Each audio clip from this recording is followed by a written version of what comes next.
sobre ácidos carboxílicos y sus derivados. En esta videoconferencia se van a desarrollar los siguientes temas. El primer tema es la formación de anhídridos de ácido. Después trataremos la nomenclatura común EUPAC. Después se verá la formación de amidas y su nomenclatura común EUPAC. El penúltimo tema es el pKa de algunas estructuras que contengan el grupo funcional carboxilo en los medicamentos. Y por último se verá la presencia del grupo funcional carboxilo en la medicina. Bien, el primer punto que estudiaremos será la formación de anhídridos de ácido, pero para ello comenzaremos dando la definición de lo que es un anhídrido de ácido. Y los anhídridos de ácido son el producto de la unión de dos ácidos carboxílicos o de sus derivados mediante un átomo de oxígeno. Quiero que observen cómo este átomo de oxígeno siempre debe de estar unido a los carbonos de los grupos carbonilo, que forman los ácidos carboxílicos, pues que están unidos. Y que de esta estructura lo único que puede variar son los grupos R, las cadenas orgánicas. Entonces podemos tener el caso en donde estas cadenas sean iguales, como también se puede dar el caso en donde esas cadenas van a ser diferentes. Para formar anhídridos de ácido se tienen dos opciones. La primera es mediante una reacción de un haluro de ácido con una sal de ácido, y la segunda opción es realizar la reacción de un haluro de ácido con un ácido carboxílico. Vamos a ver la primera opción con más detalle. Para realizar esta reacción se necesita de tener haluros de ácido y una sal de ácido. Para el ejemplo que se va a explicar más adelante, se ha escogido el cloruro de ácido y esta sal de ácido. Ambas reacciones se han visto con anterioridad en videoconferencias pasadas.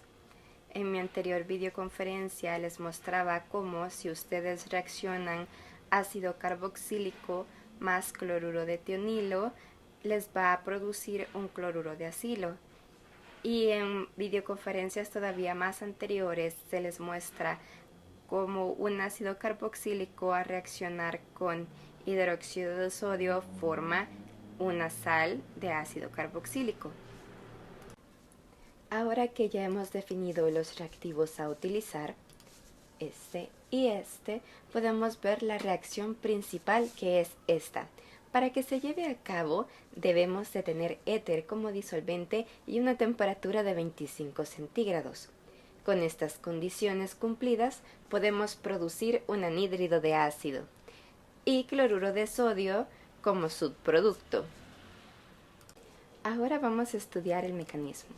Lo que sucede es que este oxígeno cargado negativamente y que pertenece a la sal del ácido ataca nucleofílicamente al carbono del grupo carbonilo, y al atacarlo forma un enlace que es el que une ambas cadenas, esta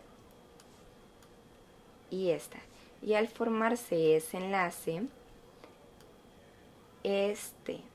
estos electrones del doble enlace se desplazan hacia el oxígeno dándole una carga negativa, y al no ser neutro vuelve a formar el doble enlace, que lo podemos observar acá, lo vuelve a formar, y esa formación produce que este carbono y este cloro rompan su enlace y nos da una pérdida de cloro como grupo saliente.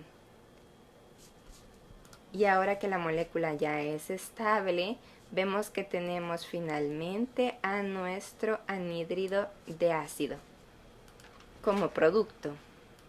Ahora podemos ver la siguiente opción para formar anhídridos de ácido, que utiliza haluros de ácido, como el cloruro de acilo, más ácidos carboxílicos para formar anhídridos de ácido más ácido clorhídrico como subproducto. Un dato muy importante de este tipo de reacción es que se le agrega piridina como catalizador, que además de funcionar como un catalizador, sirve como una base para poder neutralizar el ácido clorhídrico que se está formando de la reacción. Aquí. Ahora vamos a ver el mecanismo de reacción de nuestra segunda opción para formar anhídridos de ácido.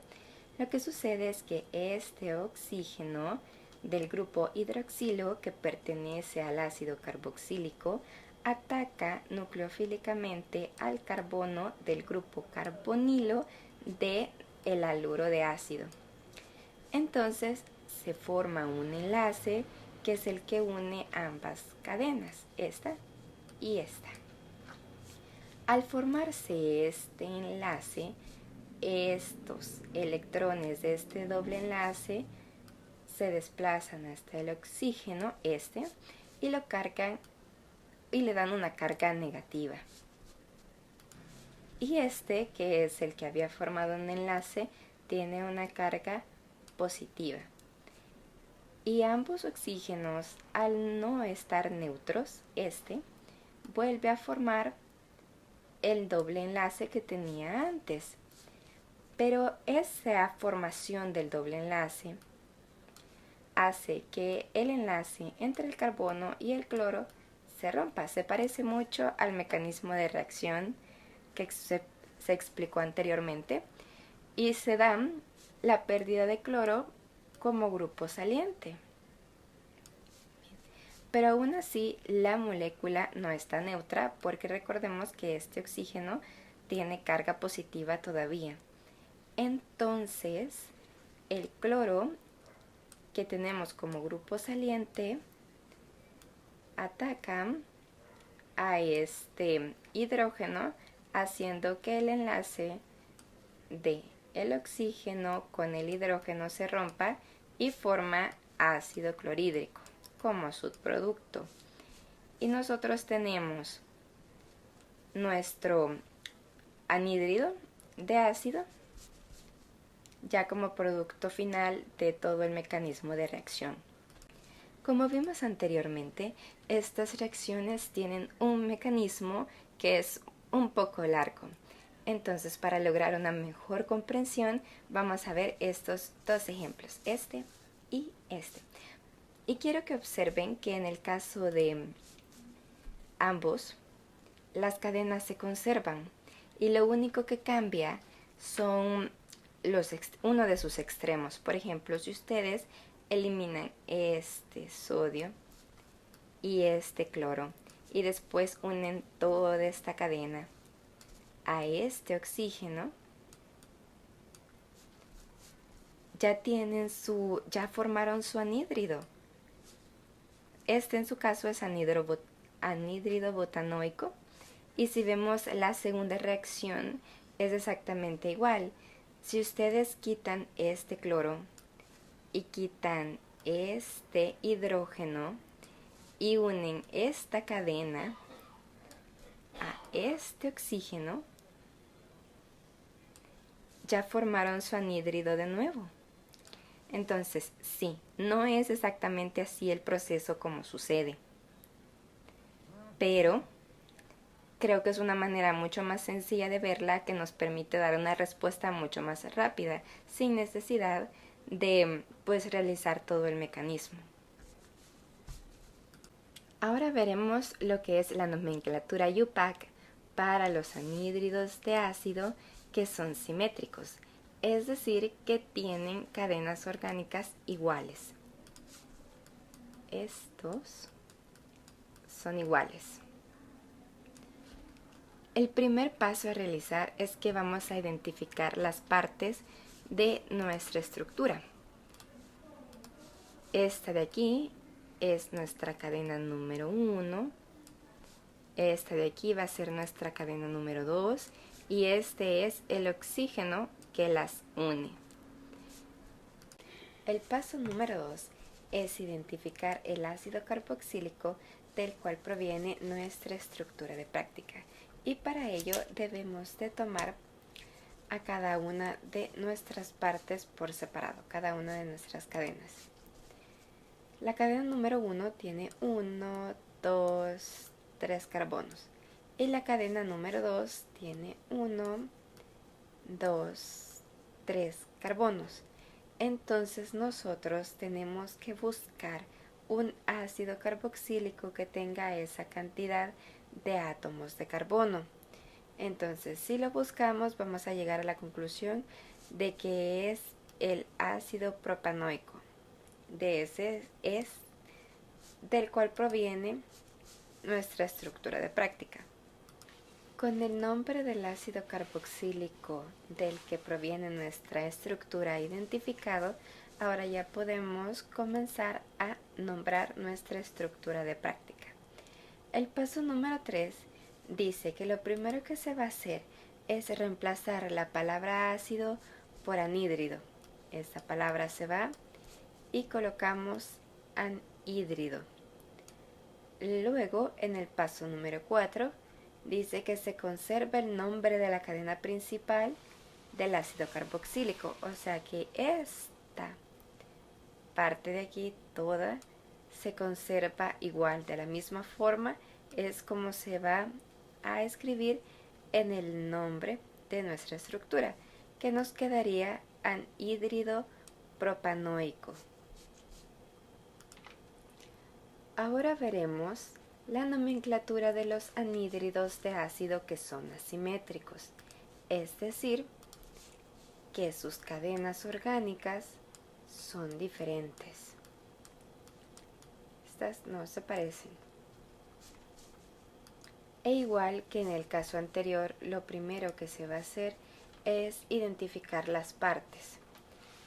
Esta sería nuestra cadena número 1 y esta sería nuestra cadena número 2 y este el oxígeno que las une.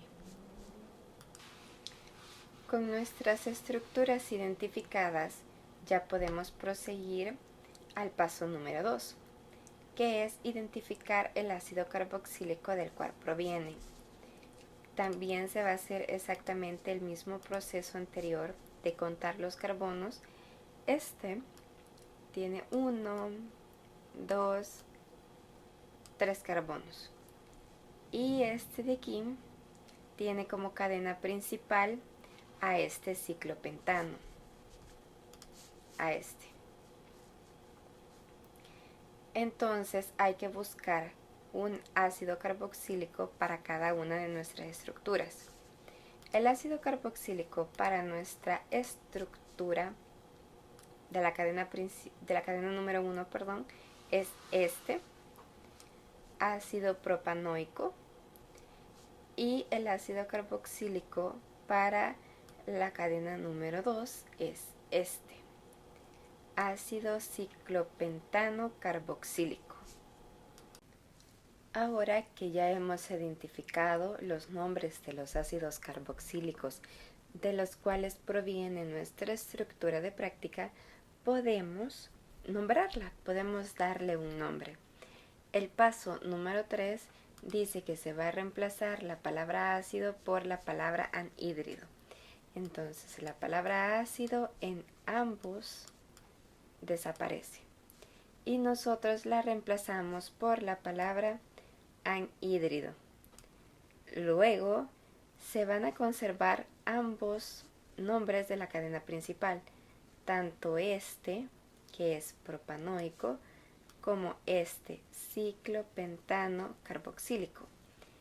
A la hora de nombrarlos, estos nombres se van a poner de manera alfabética, lo que significa que primero vamos a escribir ciclopentano carboxílico y luego pondremos propanoico. Y así quedaría lo que es el nombre de un anhídrido asimétrico por la nomenclatura IUPAC. Vamos a realizar otro ejemplo de nomenclatura de anhídridos de ácido asimétricos. Lo primero que se va a hacer es identificar las partes. Este es el oxígeno que une a ambas cadenas. Este es la cadena número 1 y este es la cadena número 2. Y ahora vamos a identificar el ácido carboxílico del cual proviene. La cadena número 1 tiene 1, 2, 3 carbonos, que significa que viene del ácido propanoico. Un ácido propanoico, este de acá. Ahora, la estructura número 2 tiene 1 y 2 átomos de carbono. Significa que la cadena número 2 viene de un ácido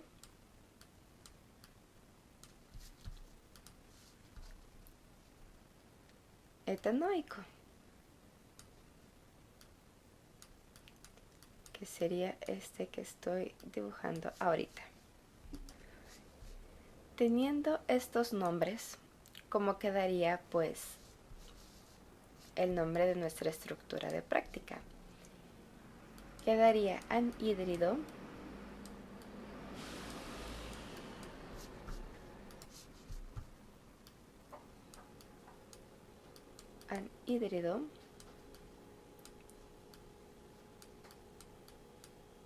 etanoico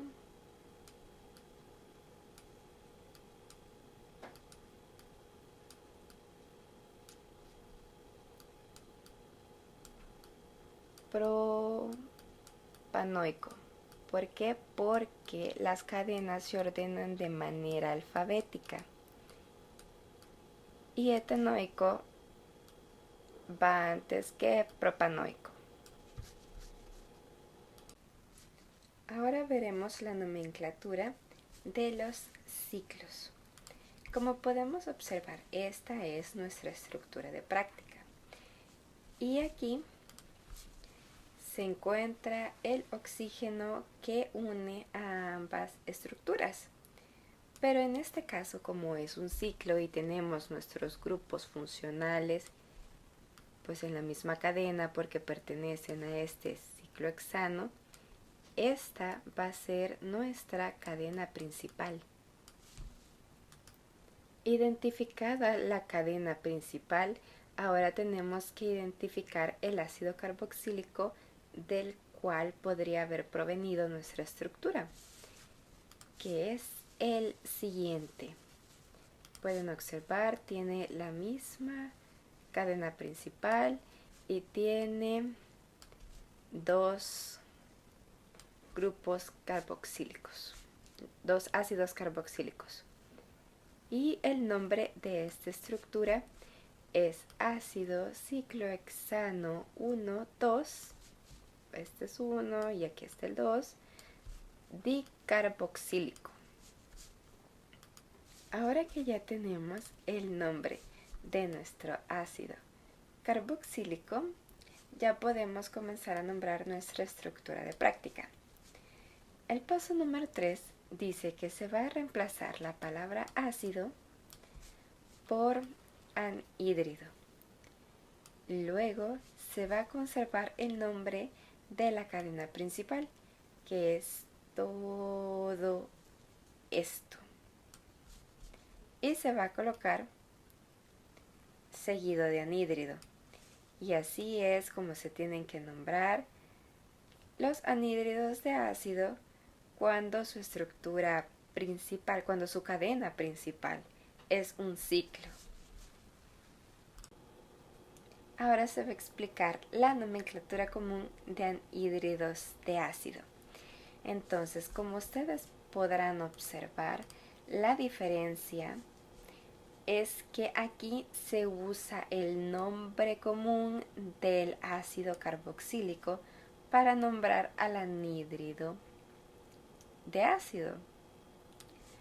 Si observamos en este ejemplo, se elimina la palabra ácido, se reemplaza por anhídrido y el nombre de la cadena principal, acético, que es un nombre común, se conserva intacto. Entonces el nombre del anhídrido es anhídrido acético. En este otro ejemplo pasa exactamente lo mismo. Como ácido carboxílico se llama ácido sucínico y como anhídrido se llama anhídrido sucínico. Otro ejemplo de nombre común también sería el siguiente, que es anhídrido acético por esta cadena de aquí, propanoico por esta cadena de aquí. Solo recordarles que las cadenas, cuando son asimétricas, se ordenan de manera alfabética.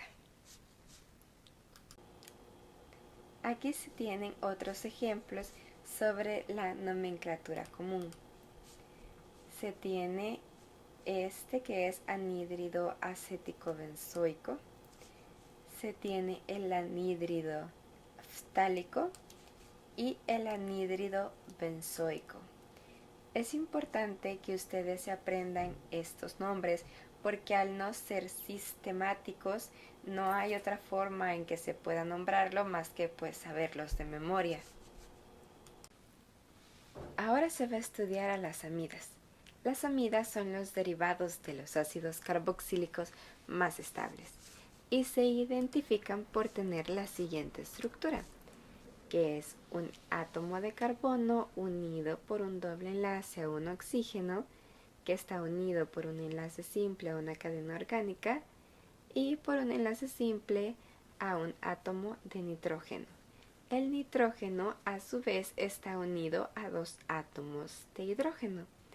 Ahora, hay una característica muy importante de las amidas y es que son muy difíciles de preparar mediante una reacción directa entre los ácidos carboxílicos con aminas, por lo que se hace necesario reemplazar el grupo hidroxilo de un ácido carboxílico por un mejor grupo saliente.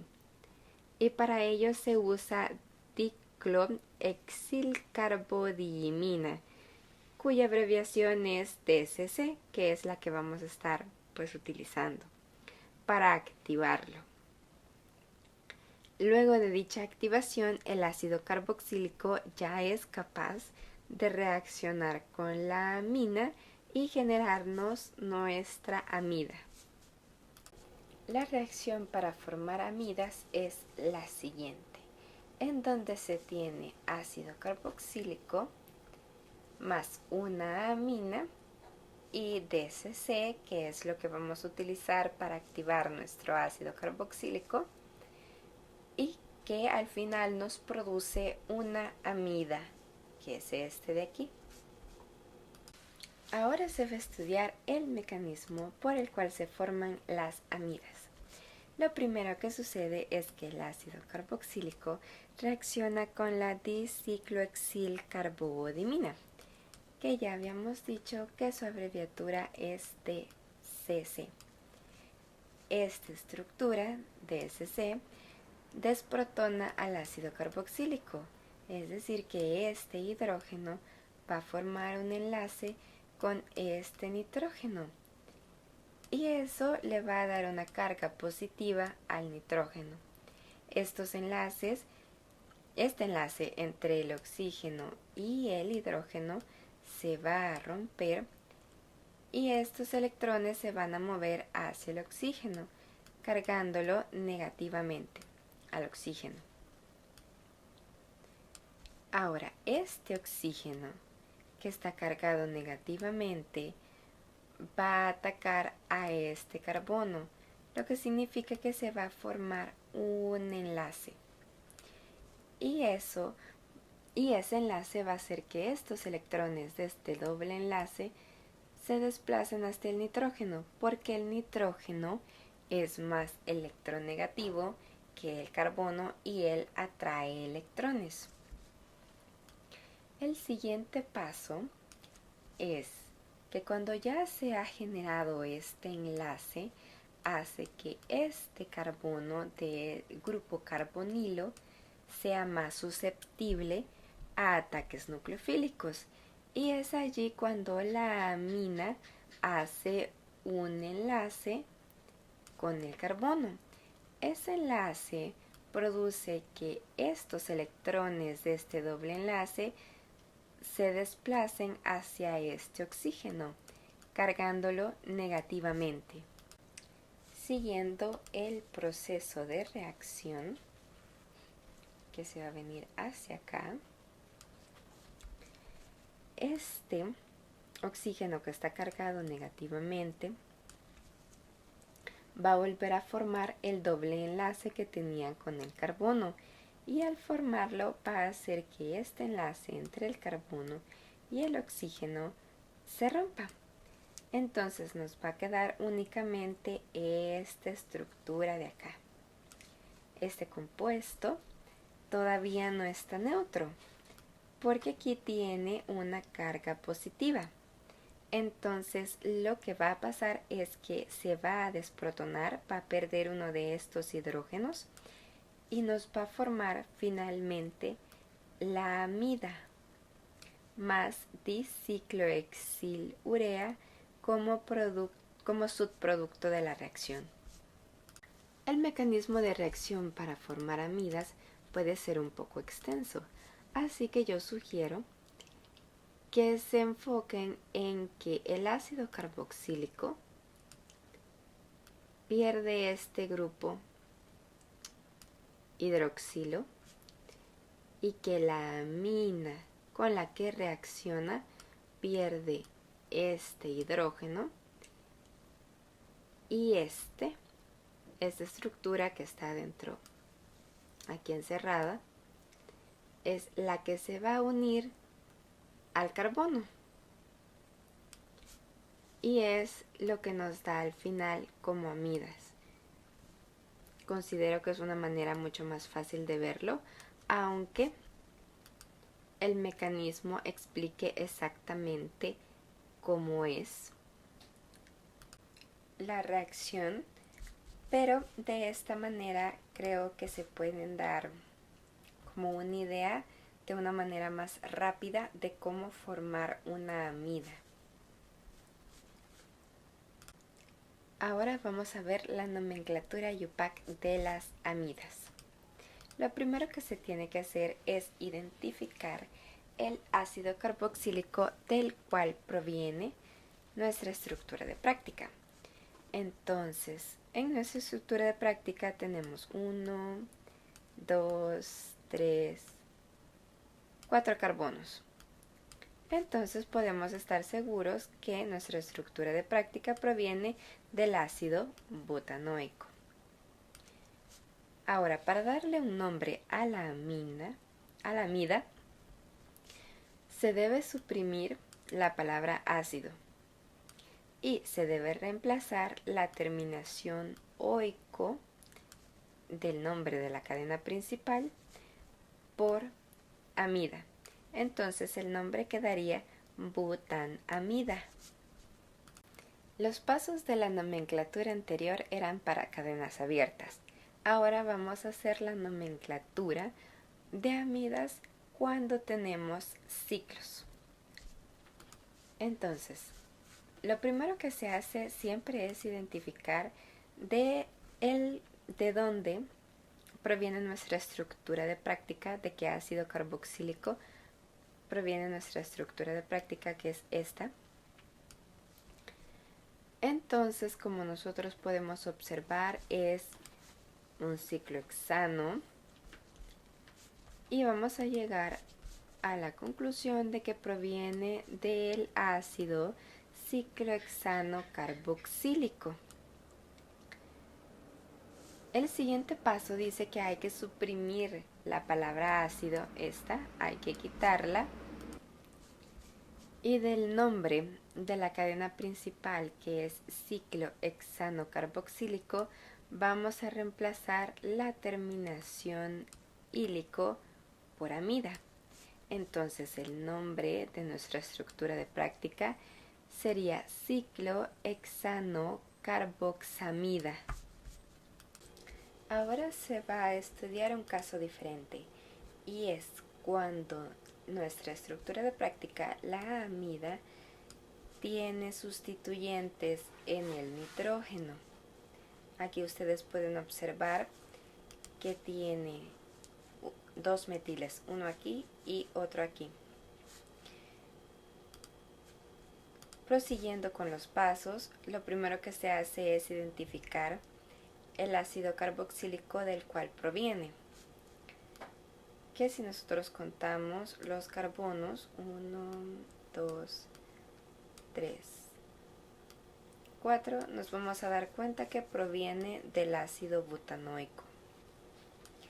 Para nombrar los sustituyentes, que es lo primero que se pone en el nombre, como los sustituyentes están en la N aquí, y son 2, por cada sustituyente vamos a colocar una N. Es decir, esta N le corresponde a este, coma N, y esta que le corresponde a este segundo metil. Ponemos guión dimetil. Ahora que ya sabemos cómo nombrar a los sustituyentes, a estos vamos a proceder a poner el resto del nombre. Como se ha hecho en los casos anteriores, se suprime la palabra ácido. Y de la segunda parte, se reemplaza la terminación oico por amida. Entonces el nombre por completo sería N,N dimetilbutanamida. Ahora se va a realizar otro ejemplo de nomenclatura IUPAC de amidas cuando se tienen sustituyentes en el nitrógeno. En este caso podemos observar que tenemos un sustituyente que es un metil y que tenemos nuestra cadena principal, que sería esta, 1, 2, 3, 4. Entonces nosotros necesitamos un ácido carboxílico que tenga 4 átomos de carbono, que sería el siguiente. Aquí. Este sería el ácido butanoico. Y para nombrar esta estructura, lo primero que se colocan son los sustituyentes, y de ahí va el nombre pues de la cadena principal. Los sustituyentes son precedidos por la letra N mayúscula. En este caso solo se pondrá uno porque solo se tiene un sustituyente. Luego se pone guión y el nombre del sustituyente, que es metil,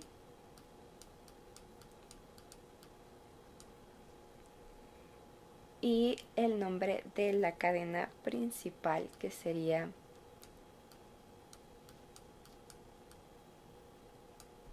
bután, y terminando con la terminación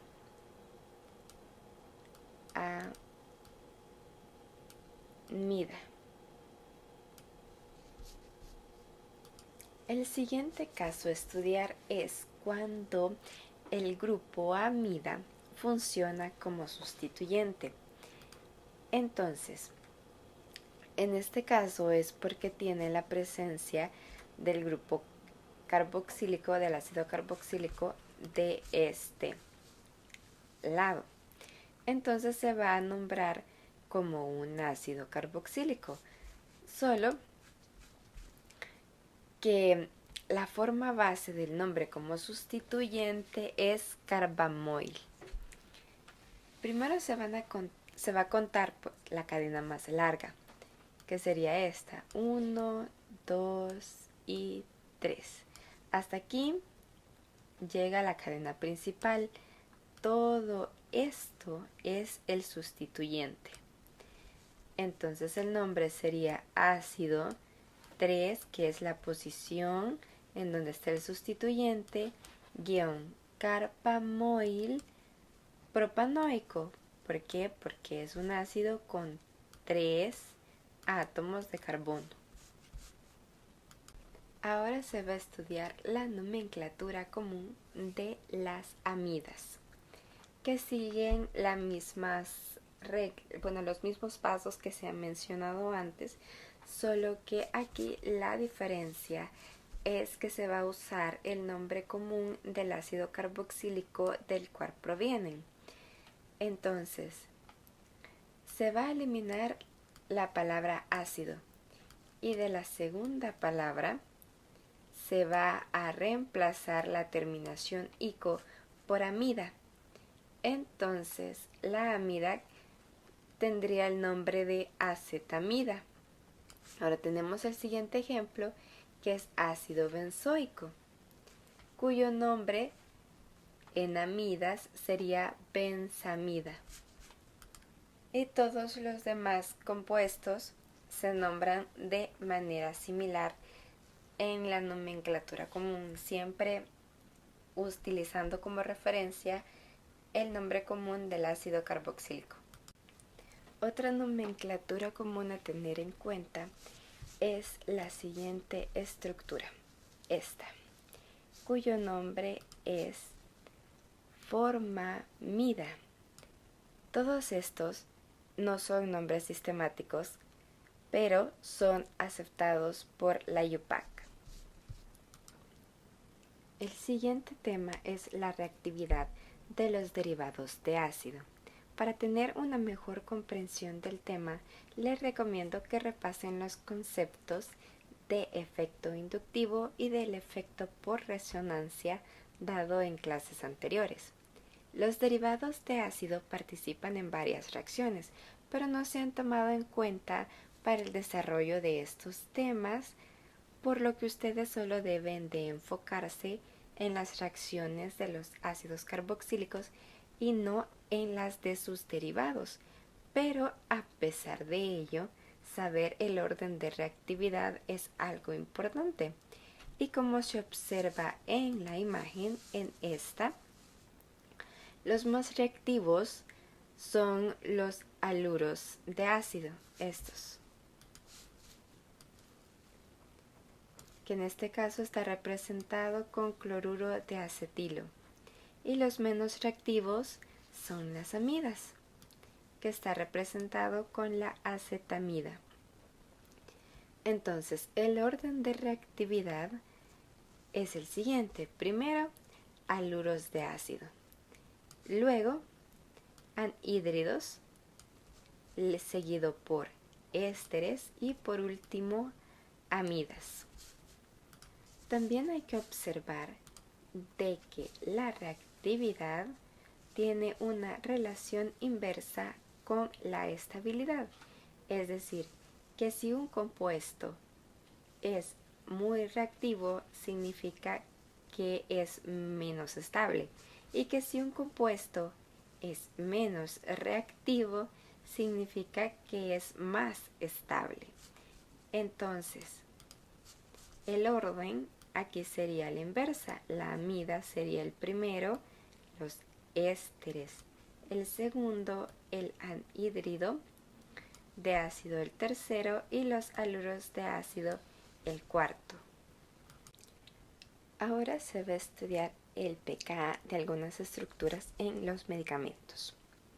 Aquí se tienen tres ejemplos. Se tiene la aspirina, el ácido salicílico y la salicilamida.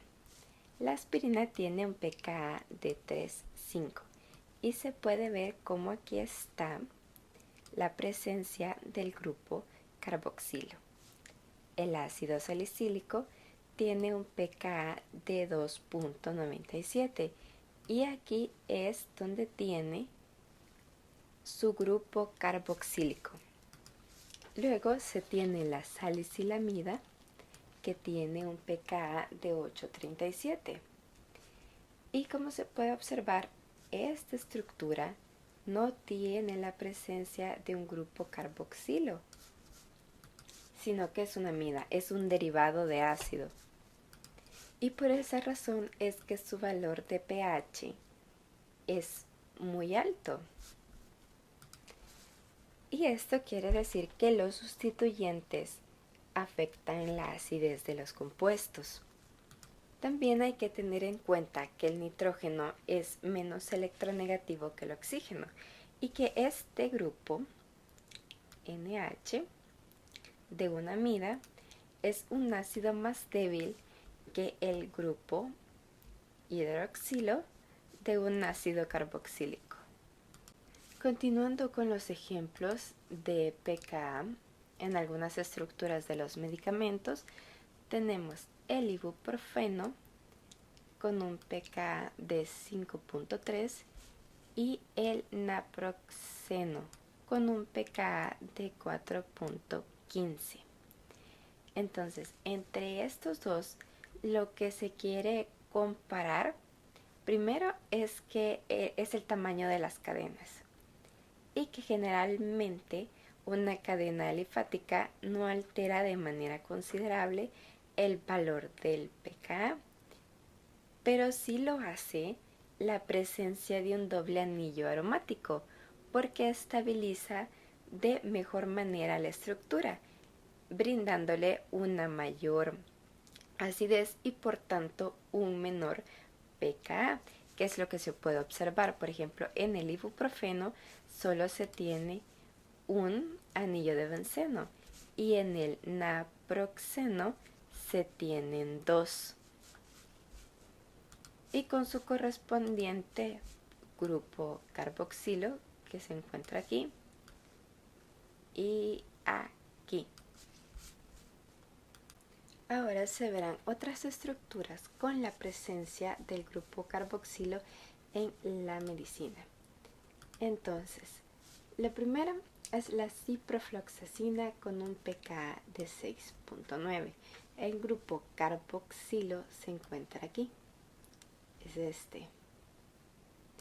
La ciprofloxacina es un antibiótico que actúa eliminando las bacterias que causan las infecciones, como serían la neumonía o la fiebre tifoidea, pero no son para combatir resfriados, influenza u otras infecciones virales. La siguiente estructura de ejemplo es el ácido nalidíxico con un pH de 8,6. El grupo funcional, el grupo carboxilo, se encuentra aquí. Carboxilo. El ácido nalidíxico se usa en el tratamiento de infecciones urinarias causados por microorganismos como lo sería la Escherichia coli, entre otros. Otro ejemplo es la levofloxacina, que tiene un pKa de 6.25 y el grupo carboxilo se encuentra aquí. Es este.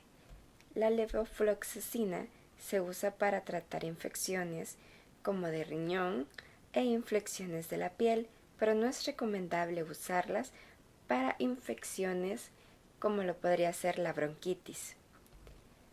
Otro ejemplo es la cefazolina con un pKa de 3,6, en donde se puede observar que el grupo funcional carboxilo está aquí.